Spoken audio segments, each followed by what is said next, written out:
Welcome to the show Gold Squadron Gays. It's the podcast where two Star Wars loving gays talk about and review their favorite Star Wars content while also being gay as hell. I'm your host, Bradley Brower. I'm your other host, Charles Rogers, and welcome back to the Bradley Hotel Room Special. Yay! We're back! Bradley's recording from yet another fucking hotel room in the middle of Texas. Well, at least, I was going to say, no, never mind. There's not a good side to this. I was trying to come up with like an interesting, at least I'm in Hawaii on like an island and it's like a really nice, nope, not the same. Nope. Not the same. Nope. You're in Texas. Unfortunately. In the middle of the Senate race, which means you are getting bombarded with political ads right now.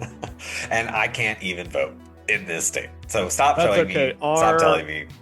Our gubernatorial election is on Tuesday, and I have not filled out my ballot yet. And the reason I have not filled out my ballot yet is because I am still deciding which candidate I am going to vote for. And that is not an invitation, because this is going to come out on Monday. I will have filled out my ballot by Monday. So listeners who live in the state of California or who just started typing out a thing to tell me about your preferred gubernatorial candidate, stop. I've already voted. I dropped it off either yesterday or the day you're seeing it, or you're hearing this episode. So stop. But I'm still being bombarded by political ads. Sorry about Texas. Anyway, we should probably talk about Star Wars. This week we're talking about Maul Shadow Lord Season 1, Chapter 8, The Creeping Fear. A hasty escape plan proves dangerous while an isolated Maul regroups. Charles, what's one thing about the episode that you liked and one thing you did not? I really liked the chase sequence. It was short, but it was really, really fun. I also really liked how the show, for all its high intensity, and I'm going to note that it's high intensity, part of the benefit of having a TV show versus a movie is that you can slow down. And there's times for both small character beats. We'll talk about some with Rookcast, one that she has in this episode. There's time for very small beats, but then there's also time to really slow down and dig into the characters. I think this is maybe the main episode of the Maul show that I think really is about Maul. Like, this is the main one. This is Maul's episode. And then still some other stuff is happening. So the Maul stuff is really great. The thing I disliked about this episode is all the other stuff is happening. And it feels somewhat inconsequential to the Maul stuff. And looking back at the Maul stuff, I wish we could have gotten more of it compared to the other stuff in the episode. Like, I just wish that we had spent a little more time with. We got enough of Maul and his trauma, but there's more we could have explored with Maul and his trauma. And I do wish the focus had been just a little bit heavier on Maul and a little bit off the continued chase scene, which is now entered its second day. Right. Anyway, Bradley, one thing you liked about this episode, one thing you did not. Well, the one thing I liked, it's pretty much the same. I really liked the flashback kind of section of the episode. I really liked it a lot. I think that's the best part of the episode. I just think that I'm with you. The one thing I didn't like was that it felt like it was either too short or just blips. Like, it wasn't like, it was like hinting more so at his like trauma. I wanted to like really like do the work, and go in on that trauma. I almost felt like they kind of cheaped out slightly on the flashbacks. Like, I get it, because they're literally just the scenes from the Clone Wars, and then they just fucking put a little filter over it to make it look like it was in the dust. And then there were some original ones too, but I don't know. I also felt like they weren't clear enough. Like, I get that they're supposed to be like in this dust storm or whatever the fuck, and he's supposed to be like kind of seeing it, but I almost kind of wish they were more clear or just like less of the dust storm, if that makes sense. That's a minor nitpick, but like, I would have liked a really clear picture. Like, I would have liked a little bit more of these flashbacks and just been like more like vibrant and just like in the scene more. I also would have taken like recreating the scenes from Clone Wars instead of using the actual footage. I would have preferred that they just took the choreography from the Clone Wars and then just redid it with the new animation, and then just did a more like perfectly clear flashback rather than him seeing stuff in the, smoke or whatever. Like it would have been like flash to the actual scene. Like I would have preferred that. But that's more of like a aesthetics thing. I don't know if that's necessarily important to the story. I would have preferred it. Before you get into section one, Hmm. I have a listener submission. So, Steph, not from Dark Side Divas, the Steph that is associated with First Steps, a Star Wars podcast. Okay. Uh, Hi, Steph, sent me a message that I asked to read to you because I thought it was really good historical insight. So I am quoting here. Quote, y'all have that long combo about where the Inquisitors fall in government. They're the Gestapo. In Nazi Germany, they had absolute power and only answered to Himmler. They were the secret police, but everyone knew about them. They didn't hide terrifying people. I think we, as Americans, don't quite understand that yet. We think there has to be a check on terror, but they had none. The Inquisitors have none. Only Vader. They are extra governmental. I know it's fake and in space, but I don't think Palpatine has much use for the legal process. End quote. Okay.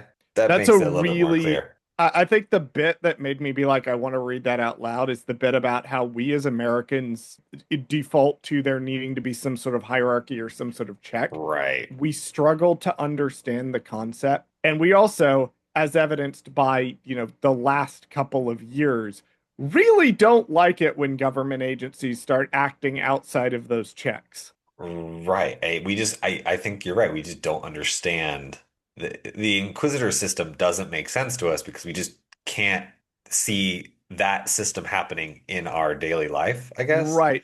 Except it totally is. And that's Yeah. something that's been the last couple of years, particularly Right. in the second administration. But yeah, I thought that was an excellent point of you've got to kind of change your mentality as far as viewing Right. something like the Inquisitors or Vader. The other thing I wanted to talk about prior to you getting into section one is I want to talk about the title Okay. of the episode because this is a deep cut reference. Okay, what's the reference? So, in the period between Attack of the Clones and Episode 3 coming out, there was a lot of speculation as to what the title of Episode 3 was going to be. And there were a couple that were tossed around, including Rise of the Empire was a big one that was tossed around. But another one that was tossed around was The Creeping Fear. So much so to the point that the Creeping Fear was a name that was used as the film's title on the official StarWars.com website in 2004 for April God, Fool's Day. shut up. That's So they hilarious. changed it. They changed it to the Creeping Fear for April Fool's Day as a bit. I found an IGN article that was archived from May 17th, 2004. Okay. Quote, this isn't the first rumor title for episode 3, of course. Other candidates suggest over the past few weeks include The Creeping Fear, Revenge of the Sith, and Rise of the Empire. Bogus fan imagine titles tend to favor the rather uncreative blank of the blank format, but then so did Attack of the Clones, and Lucas is no modern day Shakespeare. End quote. It's from 2004.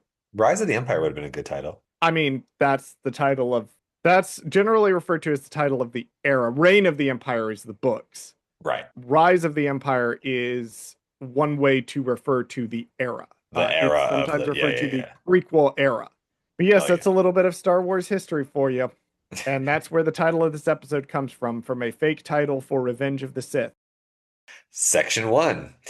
After the cave-in, Maul falls deep underground. Merrick and the 11th brother survive and are rescued while others search the damaged bridge area for Maul. Nearby, the surviving Shadow Collective regroup in the tunnels and decide to retreat, hoping Maul survives and reunites with them. Maul wanders alone through an underground tunnel, weakened by his damaged mechanical legs. At the Civil Defense HQ, Lieutenant Blake brings Riley into an interrogation room, and although Riley insists he has already revealed everything he knows, the 11th brother enters and advances towards the frightened Riley. I do need to correct something in your summary. Maul does not fall so much as he does the screaming Okay, Palpatine spin. whatever. Falls, spins. He's jumping out into nothingness and then going downwards by gravity. So I would call that falling, but whatever. But here's my I have a bone to pick with the editing of this episode. Uh, Okay. So if you watch the recap goes up until a certain point, and then it replays. Because I was double checking to make sure it actually did this. So the recap does end, and then instead of including this in the recap, it just starts the episode with the 11th brother and Merrick advancing to Maul, and then he's like, "I want Palpatine, or Yeah, Palpatine we wants see you the dead," same or scene the again. same exact scene, and then he pulls the thing down, and then it goes to black. They kind of add that in again, but instead of going to black, it shows Maul turning, running, jumping, doing the Sith spin, and then it goes to black. And I'm like, wait, is that the recap or is that the beginning of the episode? It's so confusing, like why they did that, because they almost acted like you wouldn't know that he did that. I don't know. It's why didn't they just include that in the last episode where it, like shows him jumping out like it's a mystery if he survives. Like, who, you know what I mean? We have like three more episodes left. We know he's alive. Like, it doesn't make any sense. So, I thought truly the episode starts with the black unfading, and it's the 11th brother and Merrick surviving and being like, okay, now we gotta go fuck off because we survived the cave-in. Like, that's the actual start of the episode. But I felt like the other scene was like a leftover. Like, it should have been in last week's episode. I don't know. It should have just been the end cap of last week. I don't know. I'm not an editor, so That being said, the Sith spin was really the Palpatine that spin that was was really really cool. cool. Yeah, he does the little Sith spin that and scream that Palpatine does in Revenge of the Sith. The one move that he does in that fight that's like digital. Yeah. And so because they had a stunt double for Ian McDermott in that fight. And Wow. then Yeah. George Lucas decided at the last minute that he wanted Ian McDermott to actually do it.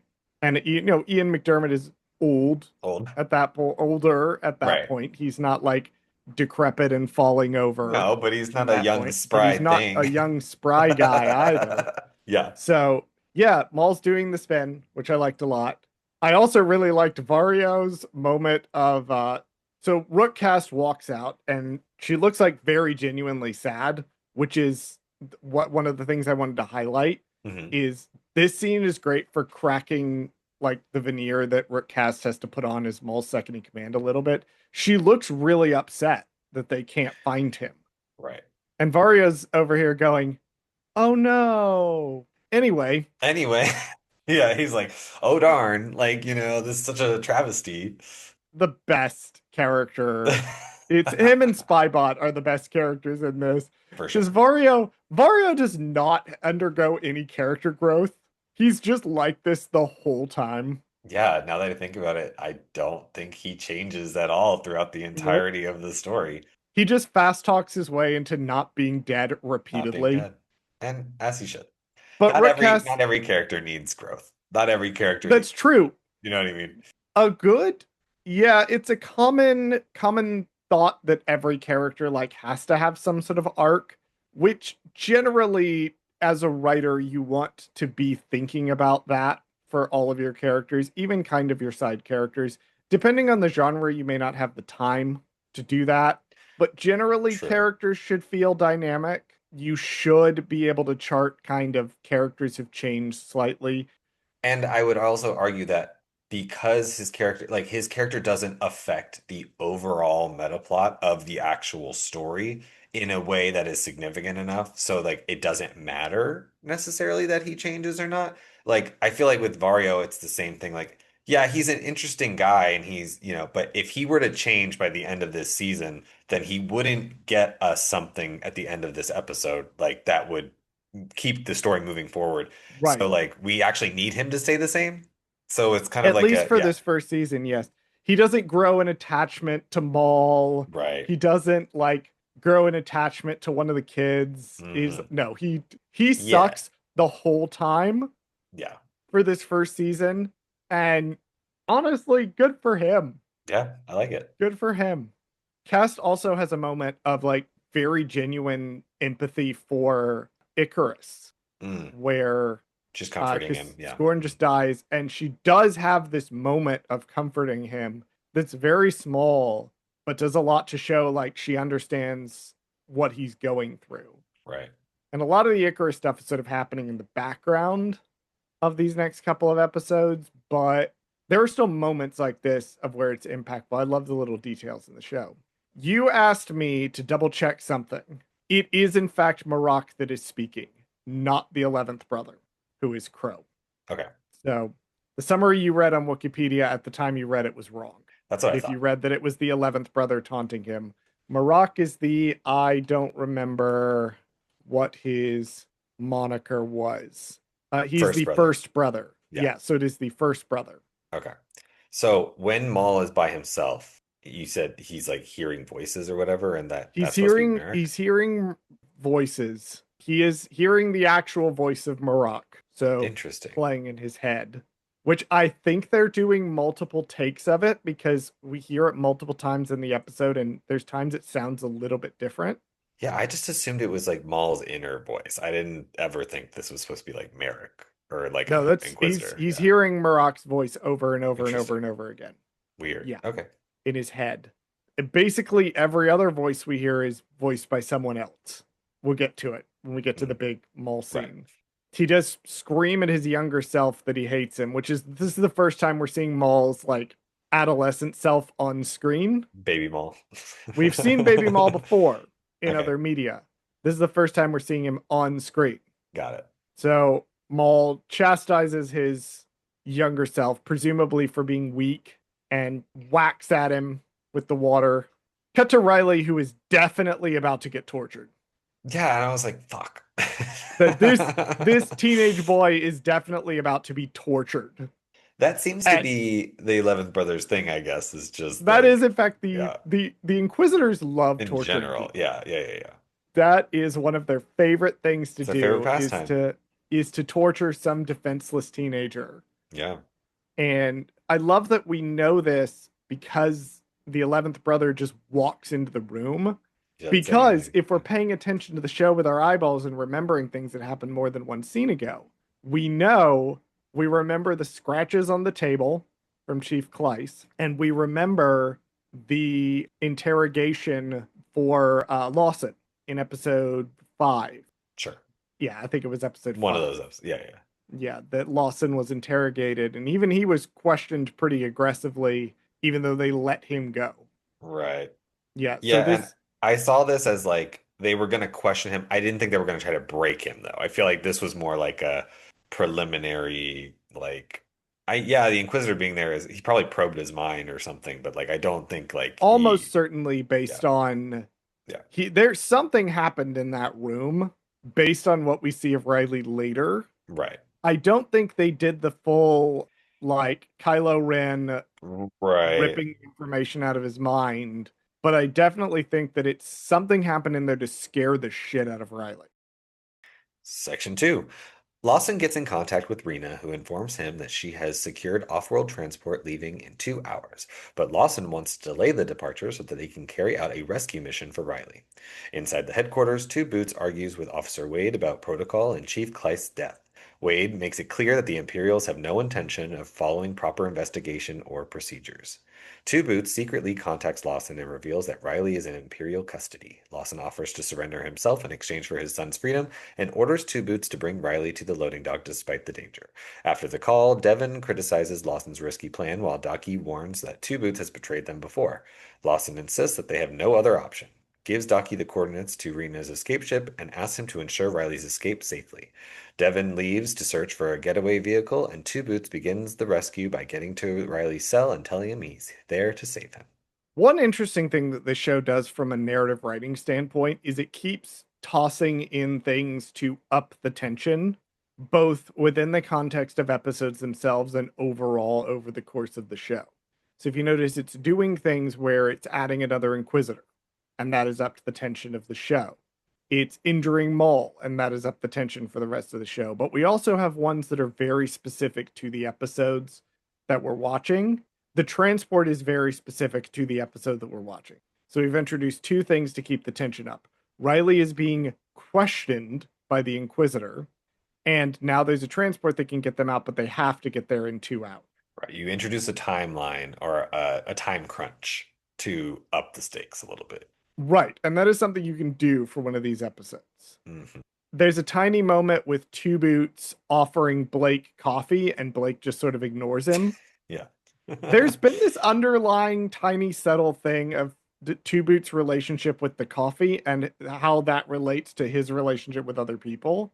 Because, like, Lawson takes it, and then in a later scene, Two Boots, like, he gets it snatched away by Blake, who realizes that it's empty, and then he tries to offer the cup to Blake in this one, and Blake just kind of ignores him. Right. Speaking of Two Boots, he does have his scene with Officer Wade finally that I was mentioning in earlier episodes. This is it. Officer Wade kind of snaps and is like, dude, Chief Kleiss is dead. Yeah, like, are you stupid? Like, Like, are you stupid? yeah. And that like breaks something in Two Boots' brain because he turns around and sees a teenage boy looking utterly like dejected and terrified. Hmm. A teenage boy that Two Boots has basically helped raise and gone, oh shit, Yeah, he's something's not adding up here. right, because like his brain in this processing unit or whatever is like telling him like, oh, the government follows protocol and laws. Like that's what they do. But then the empire, what he doesn't know is that they don't follow the laws and protocols because they're currently rewriting them and doing whatever they want. Because the old system of government is gone, No, especially in because this they have area. a Star Destroyer Right. parked in the sky. That means they can do whatever they They can want. do whatever they want. And so they don't care about some random teenage boy that is clearly involved in some bigger conspiracy thing that's happening that's very important to them, from powers that be above their heads that clearly, Maul is a very huge target. And if this boy's even remotely involved, like they're gonna do everything they can to get information, and that includes torturing a teenager. Like they don't Yep. care. And he doesn't understand that. Well, it's also funny because there's a moment later at a second when he's talking to Lawson, and you can tell that his first plan is to file a civil complaint with the authority Right. about it. And like he's still defaulting to that because he's a droid. He's struggling to break out of this specific programming. But then Lawson says something to him and he says, quote, this isn't about protocol, this is about doing the right thing, end quote, which is a very cop trope thing to be like, no, this isn't about the law, this is about doing what's right. Yeah, sure. But then Two Boots decides he's going to rescue Riley, and yeah, Riley definitely like something happened to him in that interrogation room because when we see him, he is curled up in a ball, like He's like in the corner he is crying. in the Yeah. corner, like crying or like about to Well, yeah, cry. he that doesn't actually cry, but like the idea is that he's all crumpled up and he's in the Yeah, fetal he's position and crumpled he's up. just, yeah. Something happened to him. Like he Mhm. says to Devin later, he got questioned, but like that he was not just sat down and asked questions. Like the dark side in that room fucked with his brain. Even Right. if it was just the Inquisitor's evil aura, fucked with his brain.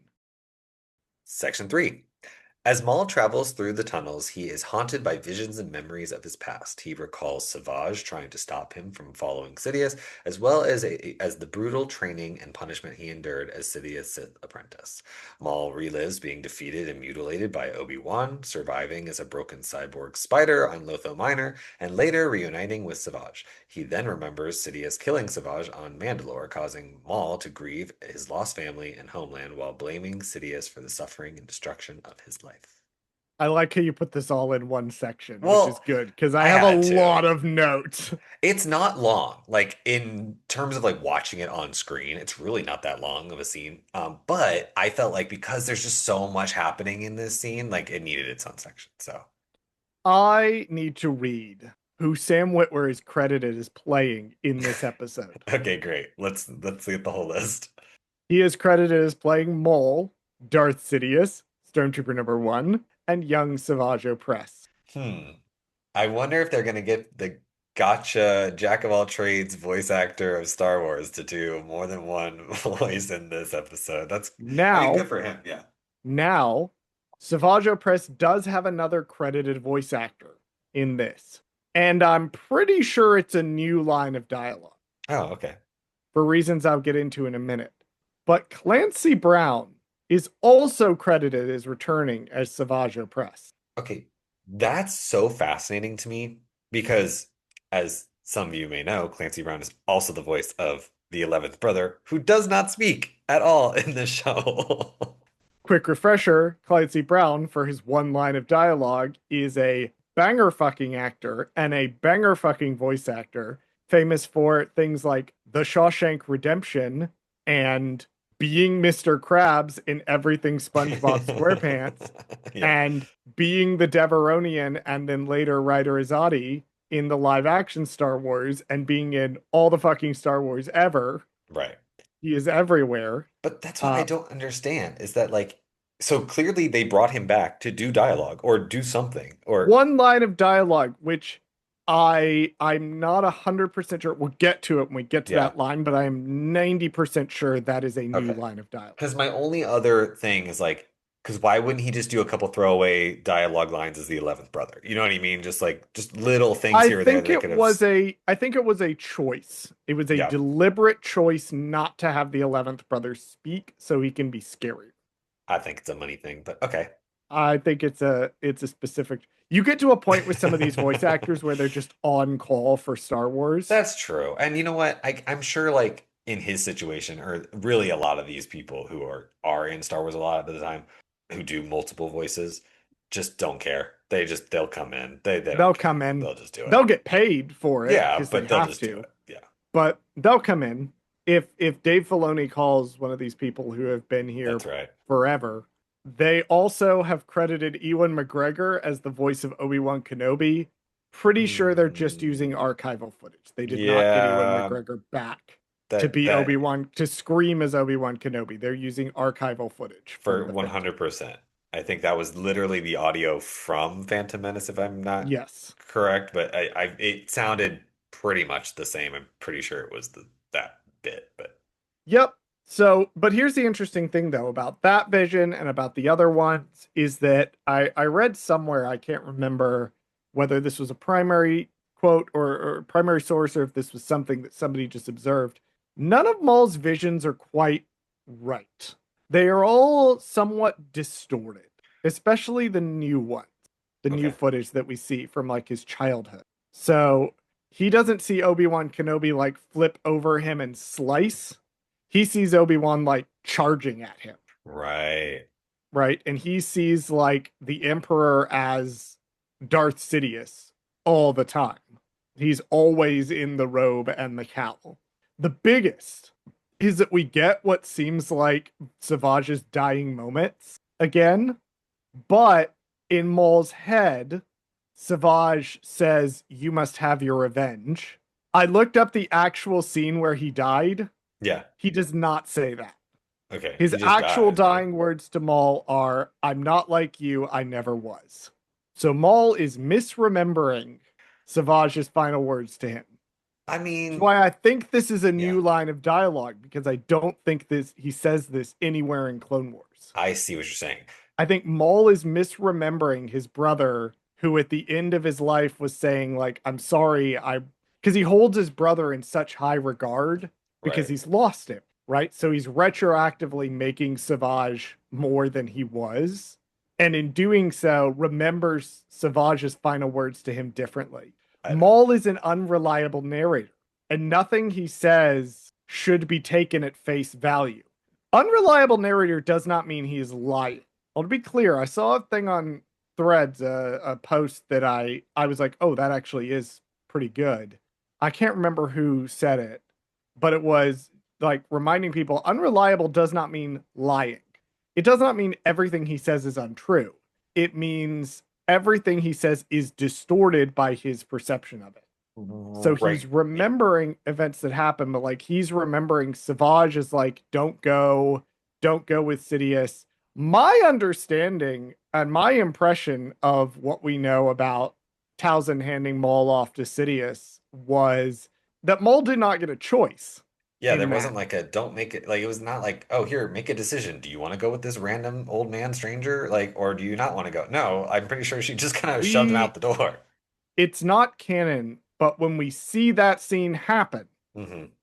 in the Darth Plagueis novel in Legends, we see that scene happen where Oh, Towson okay. gave Maul over, and Maul was way too young to be making that decision. Now, I'm pretty sure it happens differently in canon, but it never made it sound like he was given a choice Yeah, to go with Sidious. was it ever in Clone Wars? Like, I know there's No, scenes. we've never seen this before. Well, then what am They I? talk about they talk about how Towson, like Hmm. Sidious, basically walked off with Towson's kid and got him killed, and Okay. also like This is the beef between Towson and Sidious.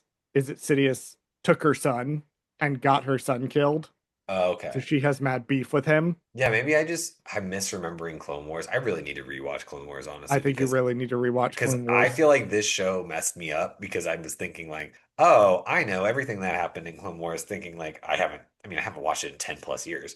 And I'm You know like, what? I'm gonna do that thing that I get yeah, annoyed with other people for doing, where they'll say something and I'm like, Google is fucking free. Like, you can check this. Don't be stupid and right. tag me about it. Check Wikipedia first. Oh yeah, Wikipedia has some good stuff about this. It points out that he already had his tattoos when he met Sidious, but Maul does not remember. He remembers getting them later. I feel like spoiler alert, there's gonna be a season two. I don't think that's really a spoiler, but I would love to see more young Maul things. I need to see like this gave us like a little taste. I would love a structure system of season two to where we go to flashbacks like every Okay. episode. I want like I found the answer in mhm. Son of Dathomir. According to Wikipedia, Talzin. This is where Talzin says Sidious betrayed her and stole Maul away. So that's Talzin's version of events. Okay. Maul's version of events is that it seems like he had a choice. So he's also partially blaming himself for what happened because Savage tried to talk him out of it, and Maul went with Sidious. I don't think that happened. I don't think that I happened either. I that He's could not misremembering be. because you know what? I bet you anything. Again, this Well, is why I think we need more flashbacks with Sidious specifically. I think that during the Sidious training era, like he is misremembering his purpose and his duty and his things, and like he's just being taught differently, and he just misremembers everything.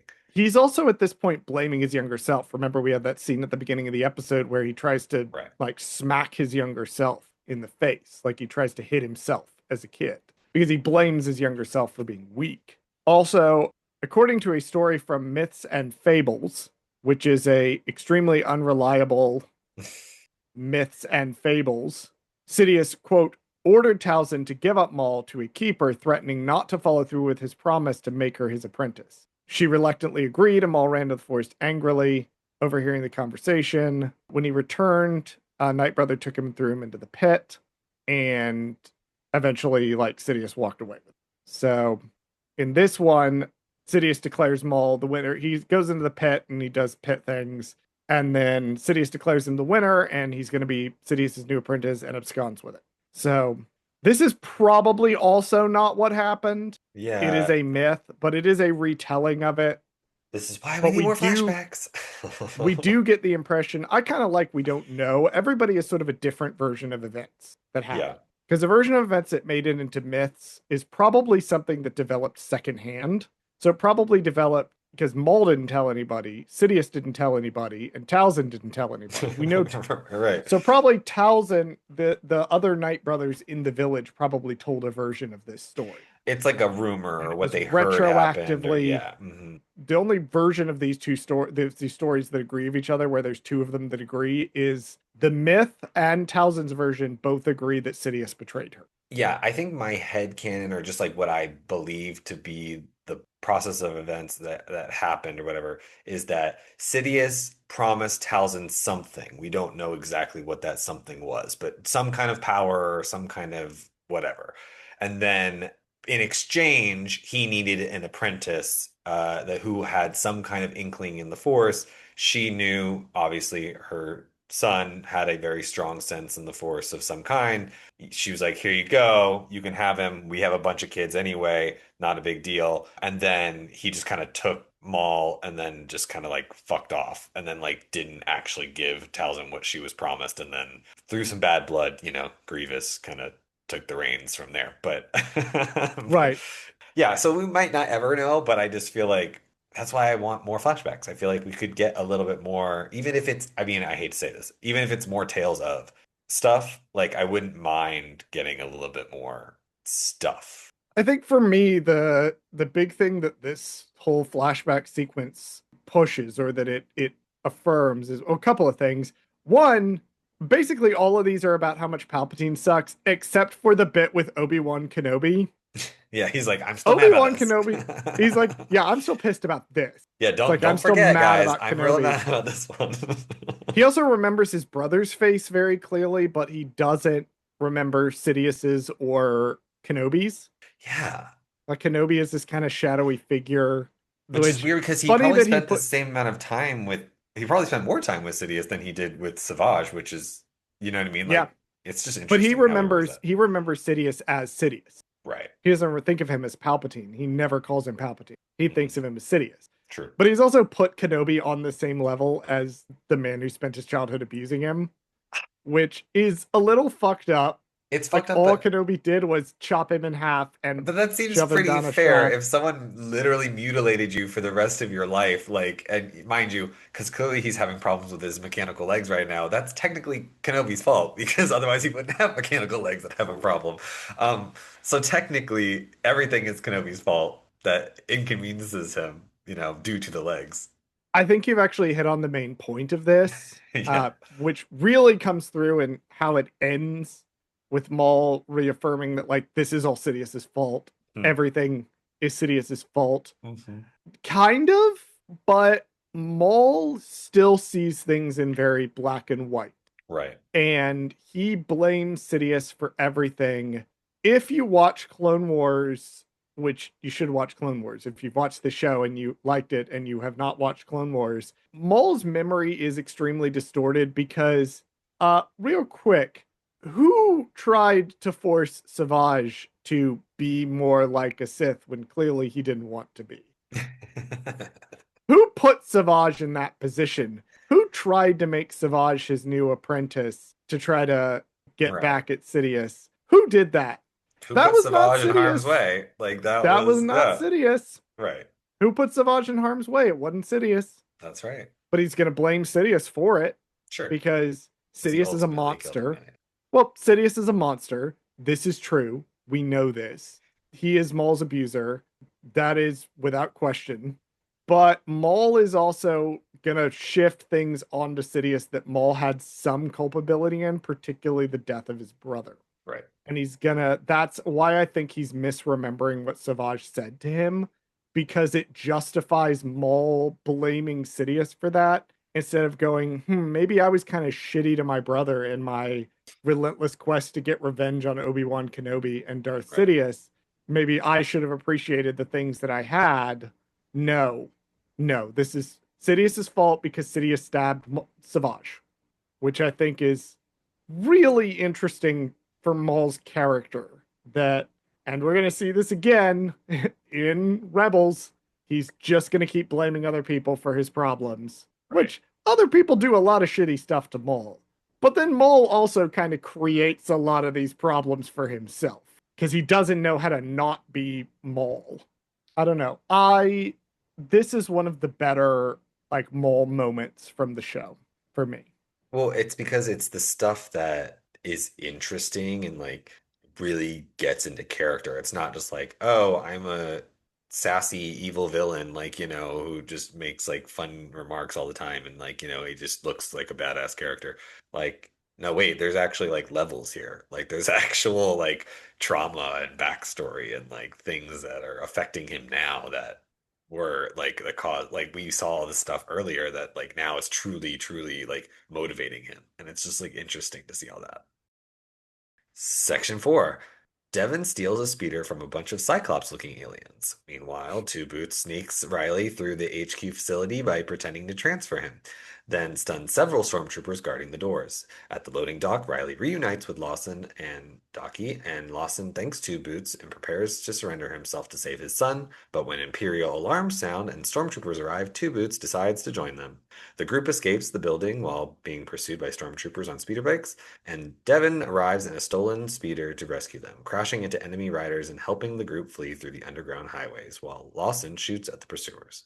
Meanwhile, a weakened Maul collapses into a pool because because of his failing mechanical legs and confronts a vision of his younger self. After forgiving himself for following Sidious, Maul resolves to stop Sidious from manipulating and exploiting others before continuing through the tunnel. Elsewhere, Spybot reports to Rook that he could not find Maul. Vario grows frustrated on waiting for Maul, and then suddenly he emerges from the alley, having survived. Cyclops looking aliens. I love the way you write these recaps I sometimes. wasn't going to do the work and figure out what they were. We don't know. I checked while you were doing the rest of the recap. I Oh, there checked you to go. see if we know what those Cyclops looking They're aliens are, new. and no, they're Cyclops looking aliens. They're new, right? This is one thing I Ish. do like about post The Force Awakens Star Wars is Hey, you never pre The know. Force Awakens Star Wars, generally speaking, Hmm. would default to the aliens we saw in the movies. I was gonna say, I'm surprised that like if this was like a generic Star Wars thing or whatever, they would have been Weequay, they would have been Rhodians, they would have been like just something else. Like it is something that we've seen a No, million Star Wars times. is like Yeah. modern Star Wars has been really good about like let's do some new aliens, let's do some new Yes. droids, let's Yes. do some things we haven't seen before. I love it. Of which I do feel like a lot of the original tie-in stuff like was very much let's keep using the same things we've always used because it's the things people recognize and we can slap them on the cover. There were some different Right. aliens, like the Yuzon Vong being the big one, but like Yeah. not a ton of like background aliens that were new. I do want to quote from the trivia guide here. Okay. Quote, the three bullies harassing or hassling Devon Azara as she tries to secure a hot rod speeder are inspired by the Pharaoh gang from American Graffiti. In this case, the trio of aliens are all played by D. Bradley Baker, ad-libbing an alien language on the spot and Of course. arguing with himself in the recording booth. End quote. Of course. So that is D. Bradley Baker. Of course. You know who D. Bradley Baker is if you've listened to an animated Star Wars ever. He was probably just walking along the studio one day and they were just like, "Hey, get in D. here." Bradley Baker's just in the studio. He Yeah. lives in the Star Wars studio. I'm sure he Like, was just on the campus just chilling Devin just looks so fucking done with these aliens. And I love her facial expression. This It whole is section Sam has been Chance. people being fucking done with things because Two Boots, like, when Two Boots shoots the stormtroopers and stuns them, he has a moment where he picks up a rifle, stormtrooper rifle, and just like shakes his head. There's a whole reunion scene outside the police station. It's all fun, Yay, good, your son's whatever. I alive, whatever. We love each yeah, I other. want to talk about the chase specifically. Like, if back in the day, right? Yeah. So back in the day when the Cartoon Network shows would come out, Bradley, do you remember those little like stupid flash games that would be on the Cartoon Network website? I don't remember Cartoon Network specifically, but I remember like the Disney Channel ones. Yeah, like they would do that. Yeah, every show Yeah. has like a collection of games or like a Yeah, couple you would have a games. Yeah. collection of games. So like there was like a fighting game, Sure. you know, they weren't well designed games. There was like a No, they're fighting little game flash of games. They're Anakin not, versus yeah. Asajj. Yeah, you would go on, you would play a little flash game. Right. I badly want to play whatever the website game would have been in for this chase sequence because you know it would have been this one. Yeah, there would have been like, yeah, she's in the speeder and she's dodging the things that are coming at you on the road, and then like the thing's gonna catch up to you. There's so many things they could have done. But this was a very cool scene though, for sure. Maul has his little moment in the thing and down in the sewer pipe. And I just have a couple of things with this. Firstly, it gets lost in the pathos of Maul, but the fucking water animation is so fucking good. Like, do you know how hard water is to animate? Avatar 2, who? What? Avatar 2, The Way of Water. No, I didn't watch that movie. I didn't either, but that apparently is the only reason why people went and saw the fucking movie because they're like, look, they animated water for the first time in the fucking history of the humankind. They have definitely animated water quite a bit before that. The water looked great. There you So go. let's not get distracted from how good the animation is. It's not all flashy. Right. Some of it's really subtle in these really subtle scenes. But I do want to point out the character development of Maul over the course of this episode, reliving these memories. And so he blames himself for losing the fight to the Inquisitors and having his moment of freak out when Marak mentions the Emperor. Because he keeps hearing Marak say, the Emperor wants you dead, the Emperor wants you dead, the Emperor wants you dead. Hmm. That really got to him. So first thing he does is blame himself because clearly he must be weak. So fuck the weakness inside of him, which is manifesting as his adolescent self. Then he has his visions and he reminds himself, no, no, no, actually, nothing that happens to you is your fault. It is all Sidious. And through that, this is where some of the nuance comes in. He forgives his child self Mm, and he forgives the weakness that's still within him. mm. And he says, it's okay. He comforts his child self. Yeah. And then he says, I won't let him do this to anyone else, which is that's I've talked about this before on the show. That's part of the tragedy of Maul. There's no one around for him to lie to. He's not lying here. He really genuinely everything that's going to happen with Devin and everything he's going to do to Ezra, he really really believes that he wants to be better than Sidious, or he wants to not allow Sidious to put anyone through what Right. he went through. Now, he doesn't know about Darth Vader, and Right. he will find out that Sidious has already done that successfully. Yeah, but I don't think it's ever been about. Yeah, I think he's always just been about like revenge. He's pretending, or I don't know if he's pretending, or if he genuinely believes what he's doing is like to prevent Sidious from harming others or whatever the fuck. Because usually a good villain thinks they're the good guy, or what they're doing is correct. But I think the problem is he just wants revenge. He doesn't actually want to do good. He just wants to kill Palpatine. I think that's his ultimate goal. He doesn't actually ever want to improve the system or make things better for everybody else. Like he just wants to kill Palpatine. Yeah, and there is this element too of like Maul justifying his own feelings, Right. but there's also more going on, I think, than just he just wants to kill Sidious. Like, I do think he wants to bring down. He has a kind of Darth Bane thing going to him where he sort of wants to bring down Sidious and do the Sith again, but better. Because he's still constantly obsessed with finding an apprentice. Like, he wants to supplant Sidious, but he doesn't just want to supplant Sidious because he wants power. He wants to supplant Sidious in part because Sidious is a monster and needs to be taken out. Section 5. After abandoning their stolen speeder, the group heads to the rendezvous point. Devin apologizes to Riley for failing to protect him, and he's worried about the interrogation from earlier, but she comforts him, explaining that fear is natural and shouldn't control him. In the warehouse, Devin senses a trap in the lift. Lawson insists Rena wouldn't betray them, but Devin suspects the Empire forced her cooperation. Lawson calls her, and Rena confirms her transport is ready and mentions Catalor. Lawson realizes she's compromised from her code word. Imperial forces led by Merrick and the 11th Brother and Lieutenant Blake surround the lift bay, but when the lift arrives, Imperials discover the fugitives have escaped by cutting through the roof. Before Blake can react, Rena steals a blaster and opens fire. She destroys the transport's thrusters, causing a massive explosion that kills Blake and several other stormtroopers. Forcing the Inquisitors to take cover, the fugitives witness the blast and escape. Elsewhere, Maul and his followers take refuge at Nicodemus' headquarters, believing the Empire will overlook the location because Demas is dead. Maul keeps watch, while Vario receives a message from Crimson Dawn that Dryden Voss wants to meet with Maul, giving the group hope for a new opportunity. Speaking of someone's complicated relationship with themselves, both Devin and Riley basically have this conversation where they're blaming themselves for Riley getting captured. So Devin's like, "Oh man, I should have protected you," and Riley's like, "No, I'm stupid." And I'm sitting here going, Well, neither of you is correct I was like, wait a minute. I don't think on either of them are this. correct. Yeah. But I think both of them at their core have a lot of self doubt. And we see that Maul has a lot of self doubt. And it comes as a result of the way that he is treated by Sidious. And so now Devin and Riley also have self doubt because we've also seen Docky like negging Devin the whole time, Mhm. where he's constantly being like, you shouldn't do that. You shouldn't do that. In the middle of the fucking chase, this motherfucker, this little fucking dinosaur motherfucker, has the audacity to be like, a main principle of stealth of a good escape of stealth is remaining undetected.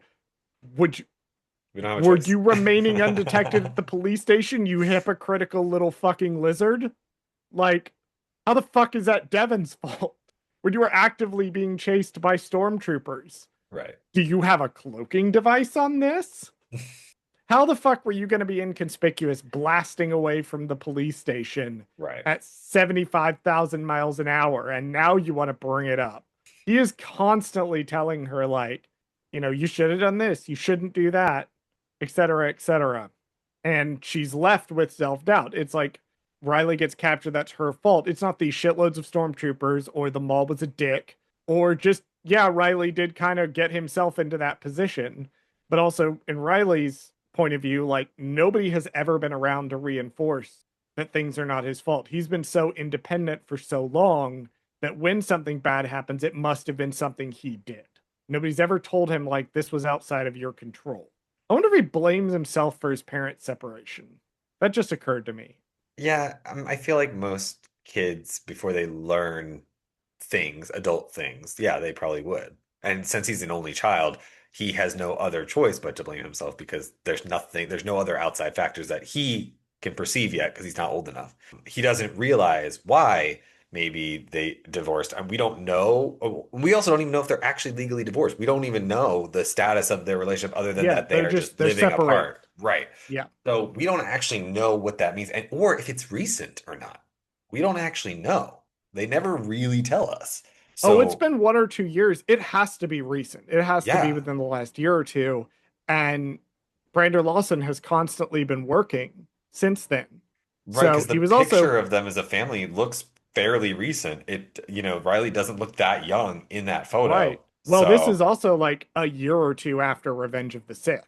So the Empire's not been around long enough for Mom to have gone full fascist. right. So maybe I, I was gonna say, what if like Revenge of the Sith is like when they decide to like actually get to work, like right when the Empire starts? Like she's like, hey, I just got a job opportunity. that almost certainly is what happened. I think so. But also, separation can also be, especially in this universe, I got a job on another planet. You know what I mean? It doesn't necessarily mean like things are bad separation. We're just assuming that that's why they just don't get along or whatever. Like, but maybe they're still together. I don't actually know. Like, they don't really tell us. It's just all implied. So anyway, we're going way too deep into the relationships of straight The people, but marital politics of yeah, this heterosexual. I really don't care that much, but I find it fascinating. I just need to know if Brandon Lawson is available to get married to me. That's what I need. That's the information I need to know here. Yes, I'm sure Is this whether or very not, prolific cop wants to date a writer. look, he's fictional, but also, like, he has a busy work schedule. I have a busy work Sure, schedule. I could see it. I could see it working. maybe. Speaking of Lawson, Catalor has been brought up a couple of times as world building. So with this Catalor thinking bringing up is like okay, my conspiracy theory is that they only brought up Catalor in that first scene, and then they subsequently kept bringing it up just to justify this scene right here. That's not a conspiracy theory. That's how fucking Chekhov's gun works. Oh, it makes me That's so one mad of though. the most famous writing principles of all time I don't is like it. Chekhov's gun. I don't like This it. is Chekhov's gun. This is what Chekhov's gun looks like. I don't like it This is exactly how you do it. because that means Because I'm never gonna find out what happens on Catalor.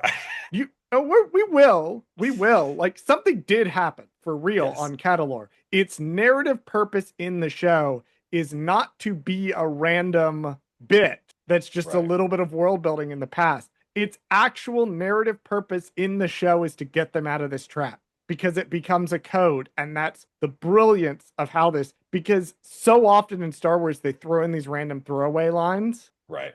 to past missions. This one actually meant something. This one Power of actually what went is it? somewhere. Is it the power of Chekhov's, three? Like she that said, I is the think power yeah, of because three, too. this The is the rule of third time. three. Yeah, This is the third time we've mentioned Catalor in the yeah. show. So, to explain some writing terms that Bradley and I keep throwing around, the rule of three says that things, it's generally a comedy rule, I was gonna say rule but of comedy. it Yeah, can happen in more dramatic settings or more dramatic stories, is you bring up something three times. So in a comedy, you'll do a bit and then you'll repeat the bit, and then the third time you'll repeat the bit with a twist. right. So watch any comedy kids movie and you're going to see this, that there's going to be bits that you're going to see three times and then the third time is going to be wild. The Chekhov's gun is a principle that states it's a playwriting principle, but it really extends to all writing. Is that if we see a gun on stage in the first act, it must be fired in the third. That is to say, if you toss something in there, everything must be done with intentionality. So if you have a plot element that you have set up, it needs to come back and pay off. It basically says if you do a setup, it has to pay off somewhere. Otherwise, it's just dangle. And that's what Catalor is here. We set it up the first two times, and now we've paid it off in a really good way. From a writing standpoint, I think this show is so well done. Then Rena proves she's a stone cold badass by killing a bunch of stormtroopers. She looks like she's gonna shoot Blake, but then Right. she's like, no, I can go bigger because I'm dead anyway, because there's two Inquisitors standing behind me. Blows the ship up Mhm. and kills that pasty little fascist and herself all in one go. Well, we don't see her body. So I'm gonna go on a limb The and bodies say, got vaporized by the giant explosion that we saw ripping through them. They're not going to have show her you disintegrating on learned screen. have you learned nothing, Charles, about seeing dead bodies in Star Wars? Have you learned nothing? Unless we specifically see the body get vaporized, which by the mind you, they cut away from her and they cut to Lieutenant Blake getting vaporized. They do not show her. They actually show her diving away. So I actually think she survived. You think she Um, survives? Well, Blake is definitely dead. no, Like, he's defo dead. He was he's a throwaway. I mean, definitely dead. yes, there. I mean, I'm not saying he's a throwaway character. I'm saying that like his whole purpose was to be in this show has served its purpose. So he does not need to return for any shape or form reason because the whole point of lieutenant characters and empire characters are that they are so replaceable. They are so Yeah, they're um, interchangeable. The interchangeable. fascist machine does not care about you. Right. So that he's definitely dead. Rena, on the other hand, is an interesting enough character to where I think that if they want her to have survived this, she can. And they can use her later on for another reason, probably scarred of some kind, like maybe she has burns on her face or something. Like, you know what I mean? Like I'm not saying she's gonna get out of this scotch free, but if the Inquisitors can survive this and she's just a interesting character with a name, I feel like why not?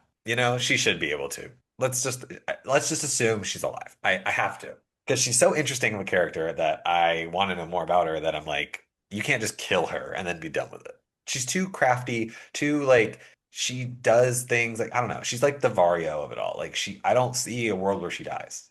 I love watching you flail to justify your conspiracy theories. It's not a conspiracy if I don't see a body. Shut up. I So don't. Mm, the rule of Star mm. Wars, even if you see a body, Sometimes it if you doesn't see a body, matter. Well, but here's the thing, like people say that when you see a body, but like they use the Maul example as the justification for that. Like we saw him get cut in half and we saw his body fall down the shaft. We didn't see where it landed. We didn't see what happened to the body. Like we didn't see it just like fall and splat, whatever. Like no, he fell and then he got sucked into some fucking tube and then got into the trash and then he survived somehow because of all of his, I guess, internal organs that were important were cut like perfectly where they did get touched.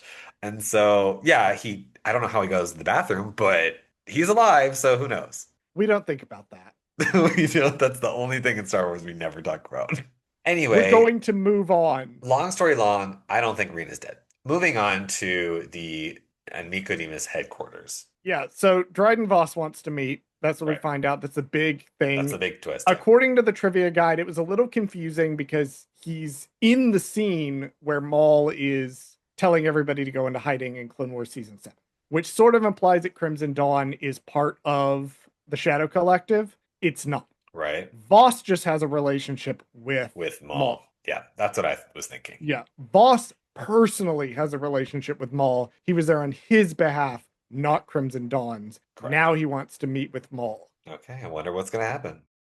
The director of this episode was Saul Ruiz. He's directed episodes 1, 2, and 5 of the show already. Longtime Star Wars animation director.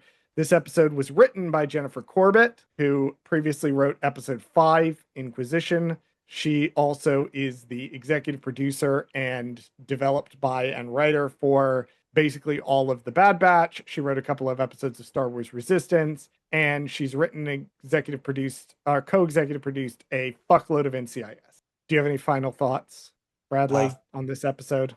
Final thoughts on this episode were we said this in the beginning, I wish it was more of the Maul flashbacky stuff. I felt like the other characters kind of just running was inconsequential to the plot versus the Maul stuff, which was more interesting. However, I guess they needed to get to where they were going. I mean, I guess they're still on the run, so I don't really know how much of a difference this really made for all of them other than to add a cool car chase scene.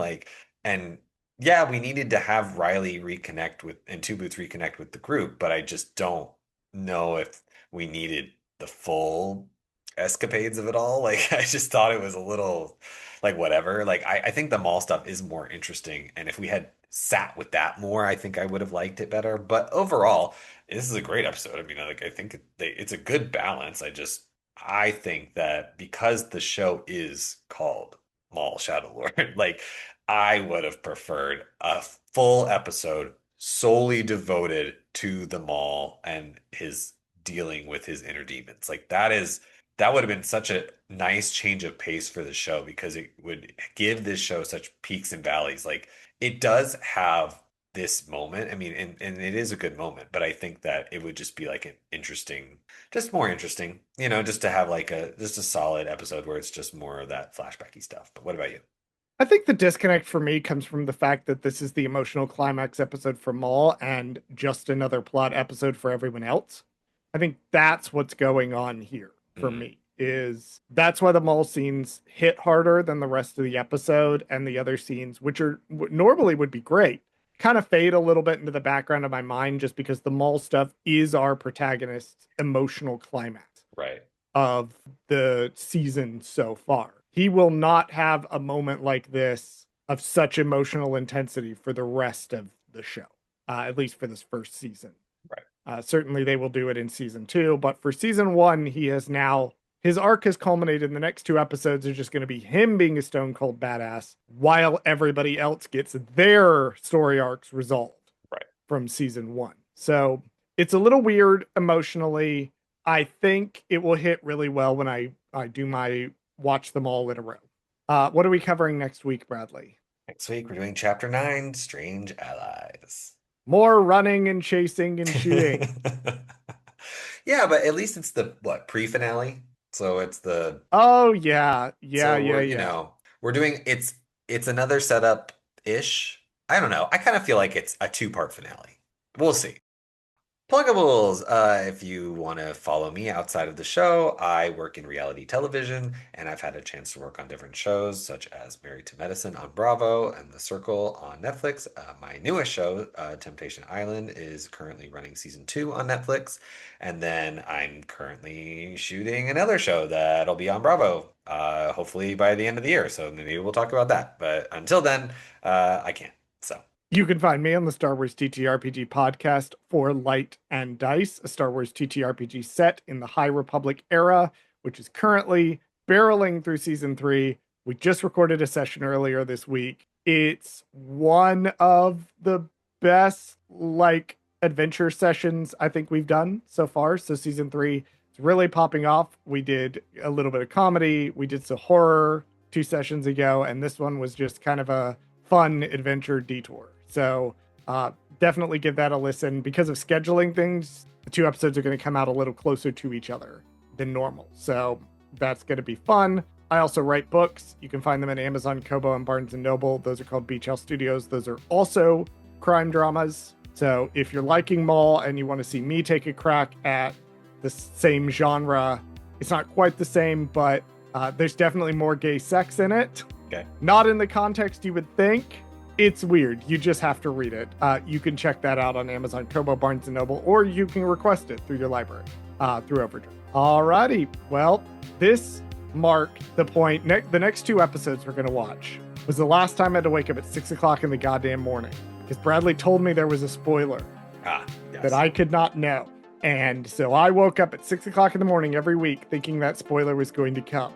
Then I thought it was Dryden Voss, and he told me it was not Dryden Voss. Like, okay, I'll keep getting up at 6 o'clock in the goddamn morning. So you, listener, will not have to get up at 6 o'clock in the goddamn morning to listen to us cover episode 9 next week. And Bradley should run our socials. Thank you for listening to Gold Squadron Gaze. Did Charles fuck something up? Email us at goldsquadrongaze@gmail.com and let us know. You can follow us on BlueSky, Instagram, Threads, and TikTok at Gold Squadron Gaze. Subscribe to us on YouTube at Gold Squadron Gaze, where we post full episodes of this podcast. If you like the podcast, you can also rate us and review us on your favorite podcast app of choice. Please join us next week and every week for another episode of Gold Squadron Gaze.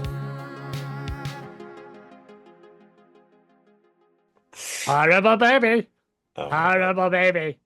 Bad baby. No squeezy. It's worth it just to watch your eyes roll up into the back of your head. I'm probably gonna now have to go like the next 3 months without seeing the movie just so I can like get rid of that out of my brain. Nope, that lives in your brain forever. Forever. We thought you were dead. I need to go see the movie again, but I'm so busy.